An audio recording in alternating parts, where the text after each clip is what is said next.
Mila esker harrera egiteagatik eta galdetu nahi dizuet ea zeintzuk izan ziren zuen aurretizko pausuak edo proiektu honetan sartzeko. Samsung School Cueto proiektu horretan sartzeko.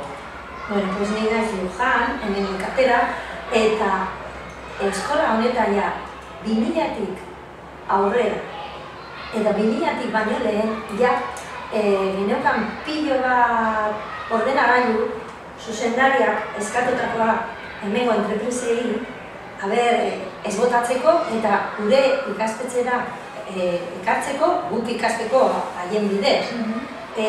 Horrela jarraitu genuen eta 2005an 2002an joan ginen unibertsitatera ikastera, zer demontre zen bloga. Eta ikasi genuen ziren blogak Gorkaren eskuz, eta hasi ginen blogetan sartzen. Blogak erabiltzeko, hasi ginen Gmail ibiltzen, eta primeran dokumento erabiltzen eta hori guztia.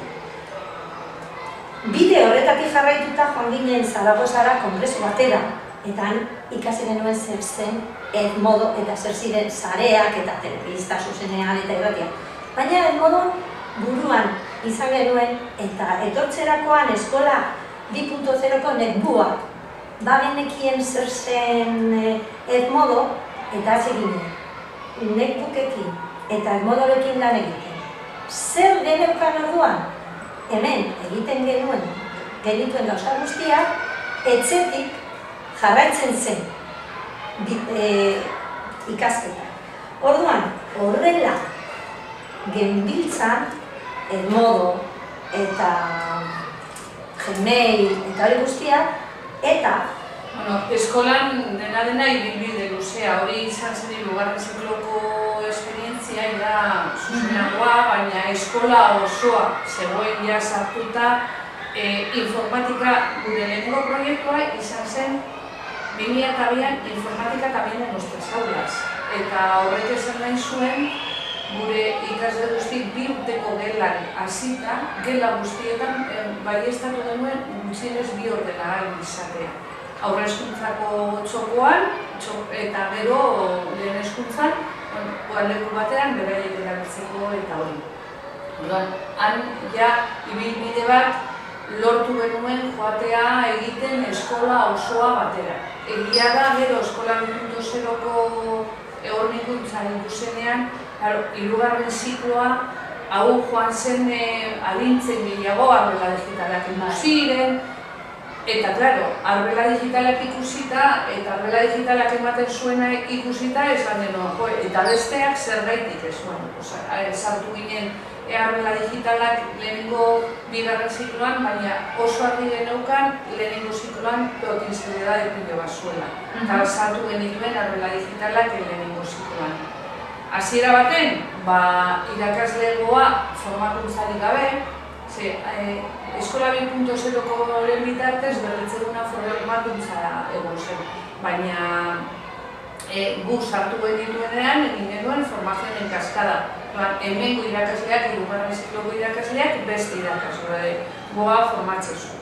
Hasiera batetan guztiok ikeratuta eta orain apurtzen denean arbela digital bat gu sorotzen gara behan. Noiz konpatuko didate, ez ezin dute zer egin, pauso jakreniaskoa bihurtu da, Eta pasan ikasturtean sartu genituen azkenengo arbela, klaro, hori izan da dana eskolako kontuaz, azkenengo arbelak sartu dira horrezkuntzan, 5 urteko geletan, eta izan da oso esperientzia polita.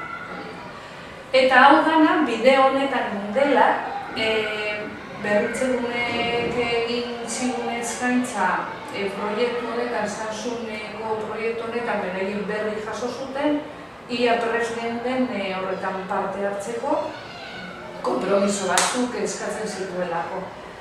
Bai esan genuen gainera gu baldin bada zabaltzeko gehiago eta gure ikasletzako mundua zabaltzeko gehiago, pues harik eta hoberen. Baietz esan genuen, proposamen bat zen, Madrilera joan behar zen, eta onartuak izan ginen Euskadi Erkidegoko zentro bakarra.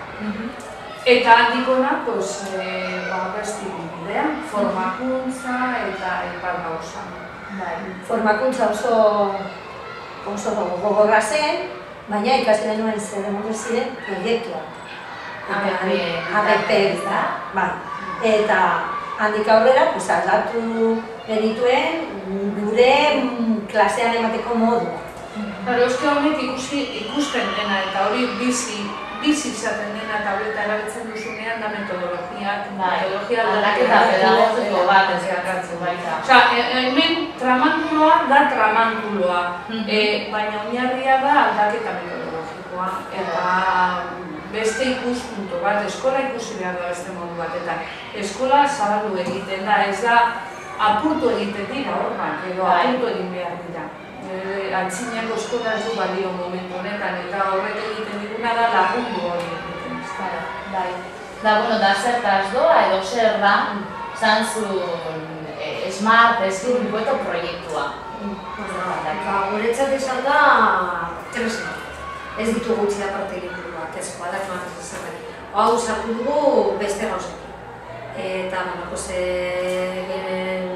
lantzen dugun gauza bat gaztelanian, euskaran, ingurunen edo honekin batera ateratzen genituen tabletak, informazioa bilatu interneten, ematen zigun aukera haien artean proiektu bat egin, haiek egiten zuten, idatzi, argazkiak bilatu, bideoak ere grabatzen ditugu, eta honekin egiten genituen gure proiektua. Gero, modoren bidez zabaldu gure artean, eta haiek egiten zituzten aurkezpenak. Izan da, baliabide bat oso ona, momentu batean izaten genituen internetek ematen duena, aplikazio guztiak beste gauza batzuk egiteko, idazteko, itxasteko, mozteko, argazkiak ateratzeko, bideoak egiteko, bada tresna nahiko potentea. Eta nahiko motibagarri izan haientzat. Bazuten, gauza batean bazuten, dena liburuak, kodernoak, bideoak, koloreak, dena. Beraz, balorapena? Oso ona. Baditu bere alde onak, alde batetik motivazioa. Hori gaur egun gumeak, badakizue, ibiltzen direla tresna hauekin, egunero. Hori bai, erabiltzen dituztela jolasteko, orduan guk egin behar izan duguna hemen, sartu dugunean tabletak gure geletan izan da, lehenengo txipaldatu. Hau ez da jolasteko, zuek etxean jolasten duzue tresna honekin, baina hemen erabiliko dugu baliabide modua ikasteko. Orduan hor izan dugu prozesu bat, hori hien txipaldatzen. Motibagarria oso motibagarria dela haientzat, liburu bat baino gehiago edo beste tresna bat baino gehiago. Beste aldetik, guretzat eskola honetan eta gaur egun gehienetan gure ikaslegoa ritmo ezberdinak dituzte eta orduan tabletari esker posiblea da bakoitza pizka bat bere ikasketa prozesua erritmoa jarraitzea. Bakoitza badua batzuk aurrerago, beste batzuk atzerago eta hori tabletari esker posiblea da. Baditu ere bere alde txarrak eta haien artean hori lehenengo gauza izan da beraientzat jolasteko zela eta hori aldatu behar izan genuen eta gero erabiltzen ditugunean batzutan plan B izan behar duzu. Ez badabil zerbait, beste denbora ez galtzeko, beste gauza bat egiteko. Baina balorazio orokorrak oso positiboa. Eta hemendik aurrera, zuen asmoak edo, zeintzuk dira? Hemendik aurrera hirugarren mailan, gu egin behar duguna da, edo egingo duguna da, izango dira proiektu pilu. Egingo ditugu proiektu pilu. Baina, erakutsiko diegu batez ere haiei ikastea ondo, tresna horrekin. Naiz eta tabletak edo ordenagailua, edo netbook, edo beste gauza bat. Joaten badira internetera, ikasi behar dute ple on bat eratzen. Eta horretarako gaude.